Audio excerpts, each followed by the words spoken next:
Hello लोगोफोर, नोंथांमोनखौ नायजाया YouTube चेनेलाव फिन खेबसे बरायफिननाय जाबाय। लोगोफोर, दिनै आं नोंथांमोननि सिगाङाव आथोन बिगियाननि टप 10 सोंनाय फिननाय कुइसन एन्सार लाना फैलायबाय। बे कुइसन एन्सारनि एन्सारखौ जुदि नोंथांमोना 5 सेकेन्डनि गेजेराव हायोब्ला कमेन्ट खालामना खिन्थाब्लानो जाबाय। फैदो बिदिब्ला दिनैनि भिडिअखौ जागायदिनि। लोगोफोर, कुइसन नाम्बार 1 आव दं, खनबेसे आथोन गेलेब्ला गोरबोआव गथ' थायो?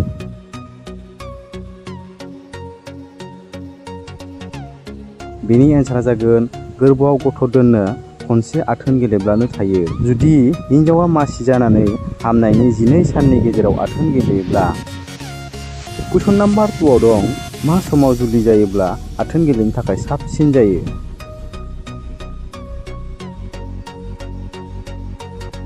बेनि एन्सारा जागोन माघ आरो फागुन दानाव जुलि जायोब्ला आथोन गेलेनो साबसिन जायो।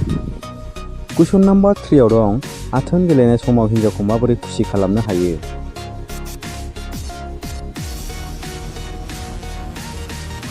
बेनि एन्सारा जागोन आथोन गेलेनाय पजिशनखौ सोलाय होनानै। कुइसन नाम्बार 4 आव दं, बेसेबां बैसोनि हिन्जावनि गोथारथि बिगुरा थाबनो जिया?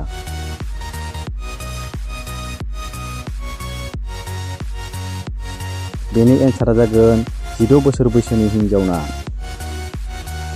कुइसन नाम्बार 5 आव दं, हिन्जावफोरनि आथोना माब्ला थानो हायै मानो?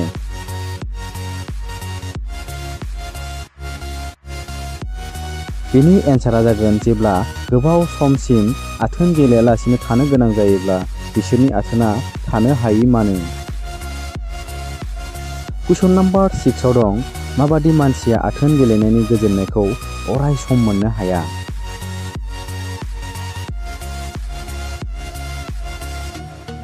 बेनि एन्सारा जागोन जाय सुबुङा हिजरा जोनोम मोनो बिसोरो अराय सम आथोन गेलेनायनि गोजोननायखौ मोननो हाया।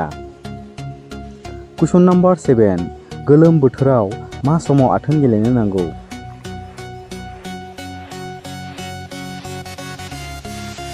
बेनि एन्सारा जागोन हरनि 12 रिंगानिफ्राय 3 रिंगानि गेजेराव आथोन गेलेनो नांगौ। कुइसन नाम्बार 8 आव दं, हौवानि लुबैनायखौ हिन्जावा माबोरै गोजोन होनो हायो?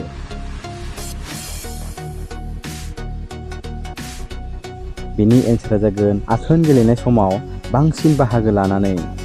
कुइसन नाम्बार 9 आव दं, सिमाङाव फेदा गनाया जुलि जायोब्ला हामगोन ना हामा?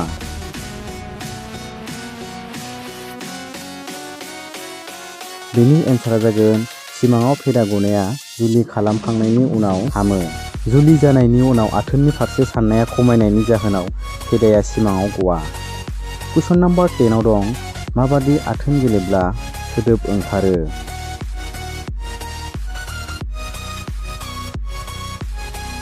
बेनि एन्सारा जागोन उनथिंनिफ्राय होयोब्ला आरो उन्दुनाय पजिशनाव गोसा होयोब्ला।